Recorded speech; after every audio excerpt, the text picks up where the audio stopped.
আজকের উচ্চশিক্ষায় ভর্তি হতে পারছে না, জয়েন্ট পাস করার পরেও কলেজে যেতে পারছে না, মেডিকেল কলেজে ঠিকঠাক অ্যাডমিশন হচ্ছে না।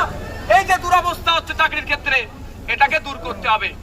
আর আমরা দাবি রেখেছিলাম বিভিন্ন রাজ্যে যেভাবে বাঙালি পরিযায়ী শ্রমিকদের উপর অত্যাচার হচ্ছে ওটা বন্ধের জন্য, কিন্তু দুর্ভাগ্য আমাদেরকে করতে দেয়নি, তুলে নিয়ে এসেছিল, আমরা জামিনে মুক্তি পেয়েছি। আমি এখানে আমাদের লিডাররা ছোট্ট ছোট্ট গুটিতে কথা বলবে, এখানে যে লিডাররা আছে তাদের ভক্তরা এখানে এসে উপস্থিত হয়েছে। লিডাররা যে বার্তা দেবে সেগুলো আমরা কি করবো,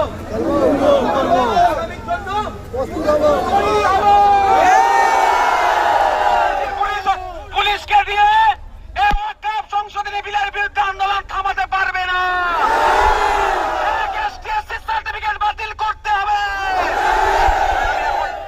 আমাদের সংখ্যালঘু যুব ফেডারেশনের পক্ষ থেকে মৌলানা কামরুজ্জামান সাহেব আপনাদের সামনে বক্তব্য রাখবেন। সব হোগা সব হবে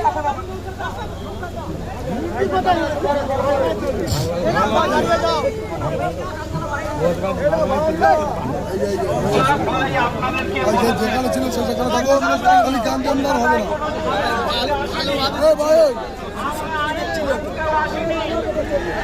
আমরা কিন্তু কলকাতা পুলিশ কমিশনারকে গালি দিইনি, এমনকি একটা আন্দোলনের কর্মী কলকাতা পুলিশের গায়ে নখের আঁচড় পর্যন্ত দেয়নি।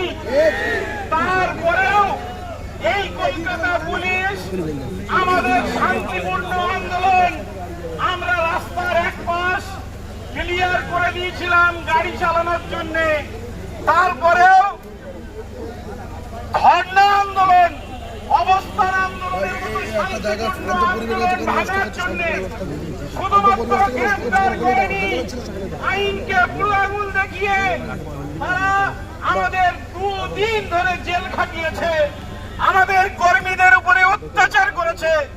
আমরা কিন্তু এটা কোনোভাবে ভুলব না। পুলিশ আমাদেরকে বলছিলেন আন্দোলন করলে গ্রেফতার করব, মুখ্যমন্ত্রী বলেছেন ওয়াকাফ নিয়ে আন্দোলন করলে আমার থেকে বড় শত্রু আর কেউ হবে না। জেনে রাখবেন শুধু গ্রেফতারের ভয় নয়, আমরা ফাঁসিতে ঝোলা